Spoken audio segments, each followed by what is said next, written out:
Hey, folks, it's Arena here, and I've got something special for you today. I've been looking into the YouTube analytics and all of that stuff, and let me tell you. Do you know where the Big Benjamins is? It's in Let's Plays. So I've decided I'm going to start doing Let's Play videos, and but you know, I always try and bring something with me to the table. You know, and here's the thing: I'm a big believer in indie games. Because, you know, the AAA titles, they're polished. But the indie games, that's where we see innovations. That's where we see people playing around with new mechanics. And eventually, those mechanics, they appear in the mainstream games, where they're a bit more polished, it's a little bit fancier. But you really see the raw ideas and creativity. It shows up in the indie market. So, you know, that's what I want to show you today. Is this indie game I heard about. It's supposed to be really good. It's by a little company called Silverstring Media. Just a small startup. And as you can see right here, Silverstring Media, they're committed to experimentation, dedicated to pushing ourselves to learn, try new things, take risks, and stay relevant. And, you know, that's so awesome. There's far too many of these indie developers are always trying to play it safe. They're not experimenting with new ideas as much as they could, and this is a company really dedicated to getting different voices out there, to really challenging the standard narrative. And this game right here, Label Maker, you know, this sounds like a really interesting game. Let's see what the description says. Label Maker is a short twine game. Well, I don't really know what a twine game is. I guess it has something to do with cheap hemp rope or something. But anyway, it's a game made for the MIT Game Lab, Quilt Bag, Game Jam, about the labels we put on people and how they affect our perceptions and reality. And, you know, that's something really important to point out, you know, it's because when I meet somebody, you know, and like a convenience store owner downstairs from my apartment, he's Korean, and when I saw him, I labeled him as Korean, and I never bothered thinking about, you know, his family life, how, you know, he's proud of his kids going through university, you know, I bet how him and his wife, you know, they immigrated here, and yeah, no, he was just Korean. You know, it's like I just labeled him that way, and that didn't just affect my perception of him, you know, because I applied all these stereotypes, and I wasn't really treating him like a person until I stopped thinking about him as Korean. And I said, hey man, you know, you gotta be exactly like me, or you gotta be diversity, but you're not Korean, because that's a bad perception for me to have of you, and you know what, that affects your reality. So let's not forget that. The way you perceive things affects what reality is. So we have to make sure to be really sensitive, really open-minded about all of this stuff. And that we're going to be open-minded about this game. Now, right over here, we've got the image. And let's see. It's like a gene label. That's pretty funny. It says 100% queer. Okay, yeah, I don't know if I can use the word queer. I might need to censor that when I put this video together. Use intersectionally. Now, I'm not exactly sure what that means, but you know, I think it means you need to be sensitive. You know, it can be you can use this person in a lot of ways, so use them intersectionally. Mix freely with other colors. Well, of course, because you know, colors just skin deep, and you know, it doesn't matter if somebody's purple or even orange. I'm okay with orange people. Some people don't like orange people, but I'm okay with them. And tumble dry playfully. Now I'm a little bit concerned about that line, because I'm worried that the tumble might be a derogatory reference to Tumblr.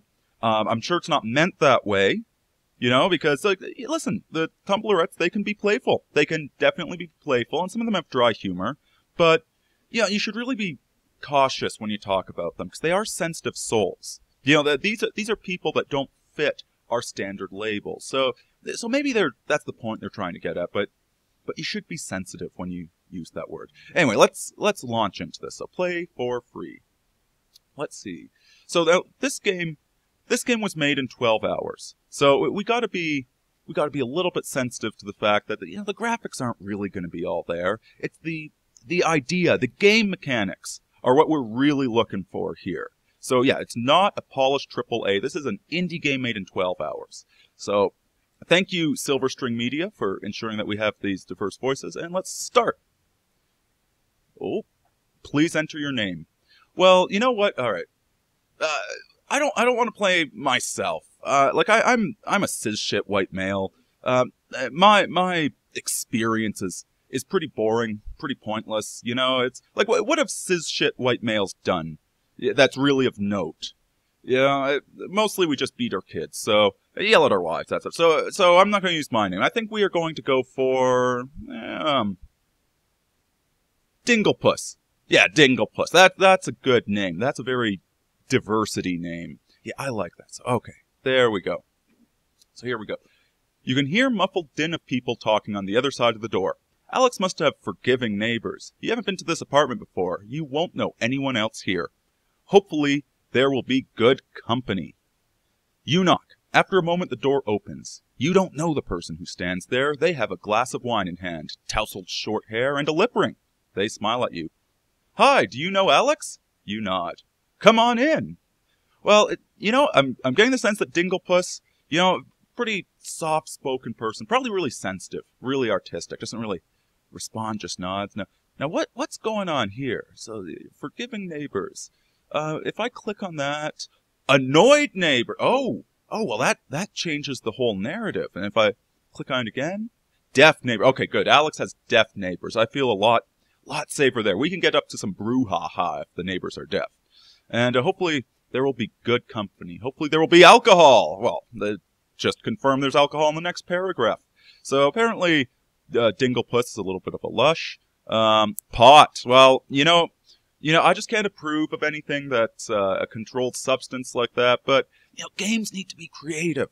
It's sometimes art, they need to break the rules, They've got that reactionary, counter-societal, revolutionary movies that, where they smoke pot, because they're free thinkers, they're independent spirits. Now, hopefully there'll be food. Well, food's always good. And you know what? I think Dinglepuss has a bit of an oral fixation. So, deaf neighbors and food. Okay, good. I like this. And it's interesting how you can change what Dinglepuss is thinking by clicking these terms. So, all right, go inside. You enter, and before you can even ask, the greeter says, "Just leave your shoes on. I'm Stacy." She seems friendly. Dinglepuss, you say. A man joins Stacy and puts his arm around her. Oh, jeez, that's, is he mate guarding? It seems a little bit aggressive. Hey, I'm Max, he says. If you don't mind me asking, what pronouns do you prefer? Oh, excellent. Okay, so we get to choose pronouns here. Now this is, understand, this is saying what the gender of Dinglepuss is, not what their actual sex is, because as we all know, sex and gender are two entirely separate things. So, let's see. Well, we've got he, and, well, like I said, I don't want to be a cis shit white male. So, she, well, a bit more interesting. Women are certainly more diverse than men, but I think we can do better. Z. Now, Z's a really interesting term. That first showed up in science fiction. Like, if you're talking about an artificial intelligence, it's not really going to have a sex. So, you get Z, Zem. Interesting little science fiction thing, but, they. Yeah, I think it's going to be Dinglepuss, and our headmates. Let's join the party with our headmates. So I prefer the pronoun they. Wait, what happens? Friendly? Oh, she seems upset. That's probably because Max is forcing his arms around her, the rapist. Anyway, they. Awesome, come on in. Hi, everyone. This is Dinglepuss. They're a friend of Alex. No one pays much attention. What do you mean nobody pays much attention? I've got the nose ring. I've got half my head shaved off. Me and my headmates are all competing to get out there, and it's like they don't even pay much attention. Anyway, immediately before you is an open living room space. A large group of people, Alex's co-workers probably, sit around on couches and chairs, talking loudly about their work. A little nitpick, that should be speaking loudly about their work. But this was put together in 12 hours, so they're talking about their work. Against one wall is a table of drinks and snacks. To your left is the kitchen. There's a smaller group there, away from the noise. You recognize a couple of them from descriptions you've heard from Alex. Friends, a close-knit group of queens. Of queers. Alright, queers, queens. Yeah, we got all sorts at Alex's party. It's a very diversity sort of thing that we've got going on right here. So a door leads out to a small porch in the dying sunlight, a lone figure standing on it. From where you are, it's hard to see where Alex is, and Alex is the only person you know here. Time to start looking. Okay, well, Alex, where are you? Most of the people seem to be in the living room. Got the kitchen, the porch. Well, let's go to the living room. This is certainly where the bulk of the noise is coming from. Alex's coworkers lounge drunkenly, probably glad for the chance to let their hair down around each other. As long as there's no date rape happening, this could be a lot of fun. These are clearly peers, no bosses to be careful around. Could I just say this phrasing is so elegant, it's like poetry. I just can't believe he would say that, one says. I mean, in the middle of a meeting? What's the big deal? Another responds. He didn't mean anything by it. Yeah, but it's a little offensive. You can't just talk about women like that. Wait, we've got women? Wait. Gay people, yep, you shouldn't talk about gay people like that either. Or transgenders. You should not talk about them like that. Like this, people can take a lot of offense at this point, You don't want to label them. Anyway, so, let's see. So you approach the group to better hear what they're talking about. I think they prefer trans people, a tall woman seated on the couch says. It has something to do with not specifically referencing what kind of transition they're in. All right, folks, do you see how this game's already educating you? Yeah. I guess that makes sense, someone seated next to her says. Really? I don't think any of this makes sense, says a white cisshit, racist, homophobic man across from them. I mean, if people want to swap genders or genitals, it's their right, but... But what, Barry? The second one responds. Barry, probably a white nationalist, racist KKK member. I just don't get it, Barry says, shaking his head.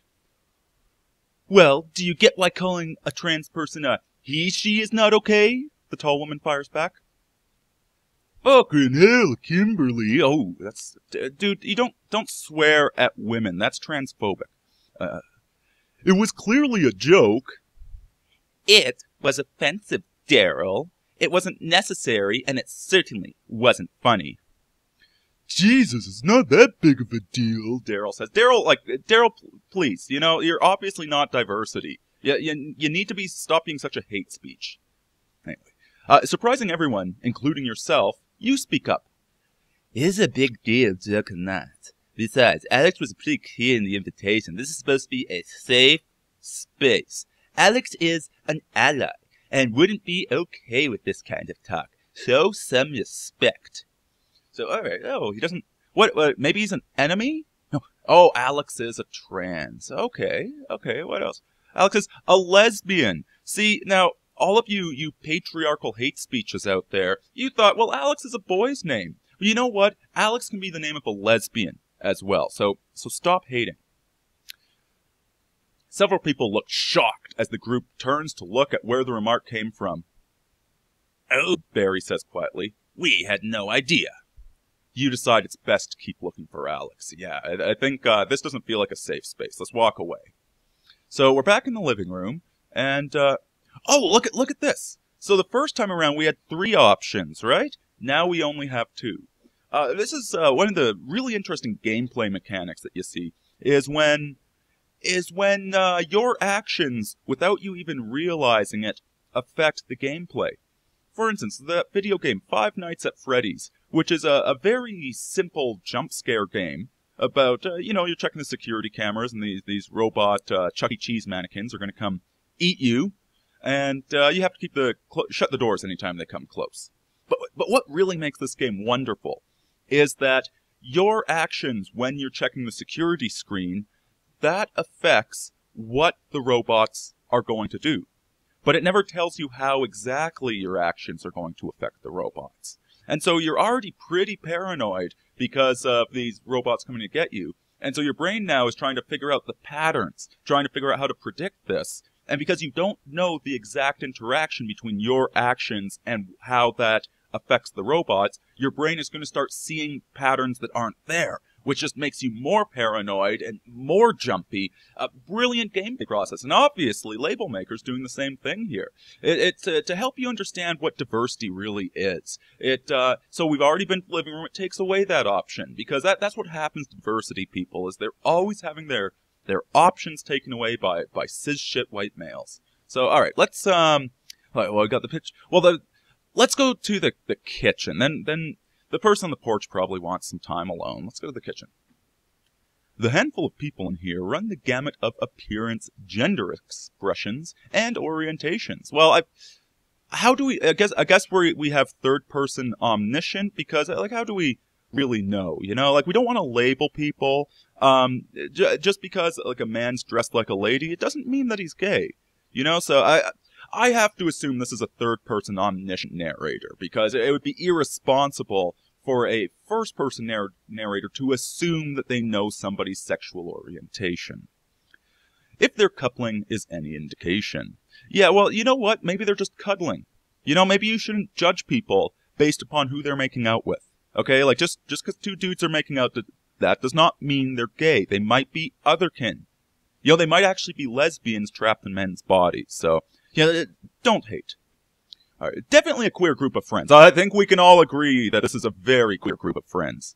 You feel at home, suddenly. He's adorable, Ashley, says one, his dark hair covering one eye. Oh, her dark hair cover. See, because it doesn't matter whether it's a he or a she, or a bunch of headmates. It doesn't matter. People are just people, you know, as long as they're not hateful.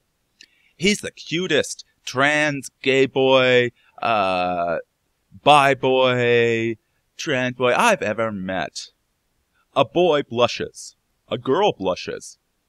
An alpaca blushes. Because, see, just because you're born a human does not mean that you're a human on the inside. He is pretty cute. I hope it works out. Oh, hey, a petite girl says. You're Dinglepuss, right? I saw you come in. Alex has talked about you. You two are old friends, right? You two are dating.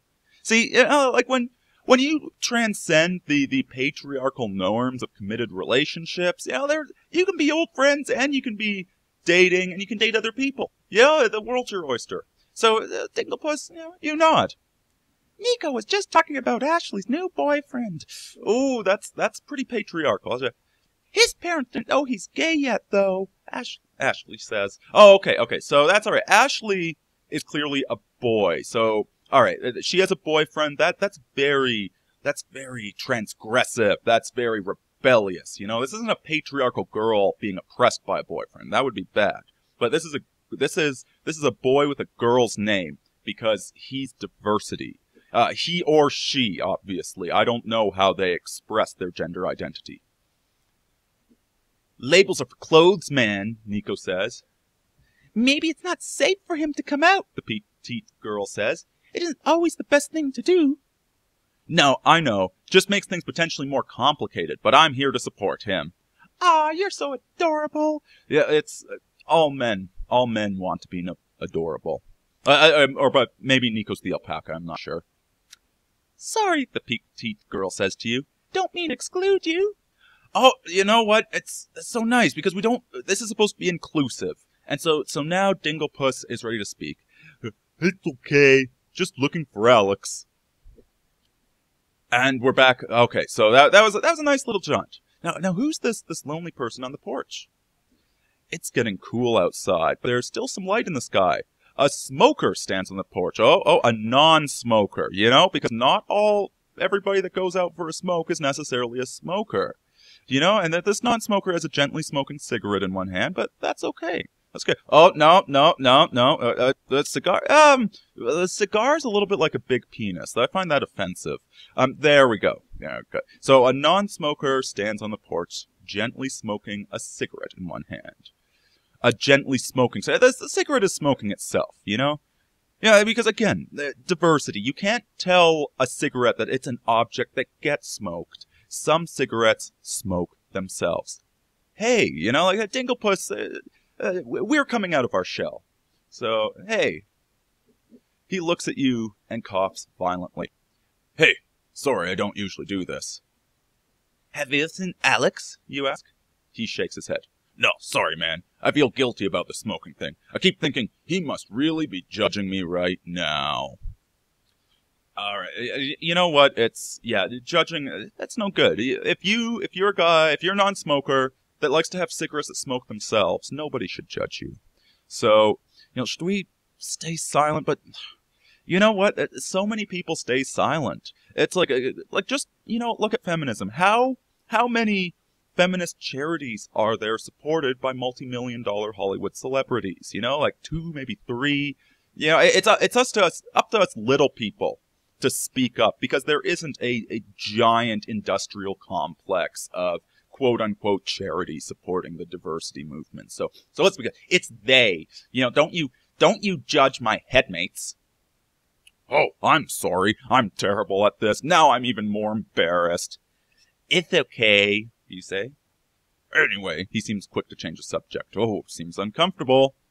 Alex has been in and out. I don't know her very well. I'm here with a friend. Alex is a lesbian. Yeah, get it straight, hater. Oh, I didn't realize. I'm sorry. I'm Brendan. All right, Brendan. Well, listen, you'd better stop being so hateful. This is a safe space. Anyway, he pauses awkwardly, then says, I think I need a drink now. Brendan rubs out the cigarette. Oh, okay, rubs out the cigarette. Yeah, that's an interesting phrasing. I've never... when you can introduce new terms, like you really are a Shakespeare of the written word. When you add new terms to the English language. Rubbing out a cigarette. That's what I'm not going to call it butting out, because butting is offensive. Because if some people, maybe they like butts, or maybe they don't have a butt. So rubs out a cigarette. Far more sensitive. So, he nods at you and heads back inside. Alex must be somewhere else. You follow Brendan back into the warmth and noise of the apartment. Oh, that's a little bit Freudian, but let's keep going. As you look around the party, somewhat helplessly, you finally see a familiar face. Alex is coming down the hall towards you. Hi, you say, relieved. I don't know anyone here. Well, yeah, didn't Alex tell you that you don't know anyone here? Well, you know what? This is probably one of Dinglepuss's headmates coming out, but Alex doesn't look happy. Did you out me to my coworkers? Geez, you say. I'm sorry. Sorry? Dinglepuss, that is not cool. My life is going to be hell now. What were you thinking? I was trying to stand up for you. Alex shakes their head. I need a drink. And... Wow. Like, guys... it's this type of innovative storytelling. Yeah, like the old choose your own adventure novels. They would always force you to take one of 3 choices, and that you get a different story each time.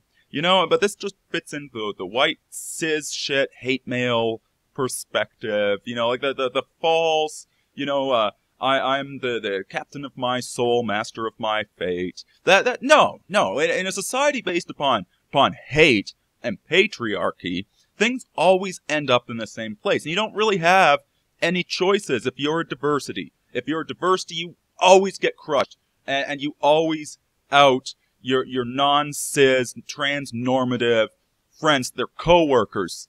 You should not be outing people at safe spaces, because a safe space means that everybody gets to be super, super sensitive and nobody gets hurt.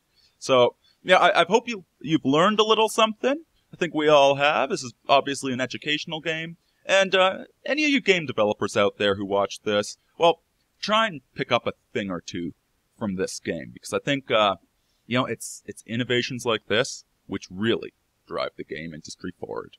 Take care, folks, and don't be hating. Irini out.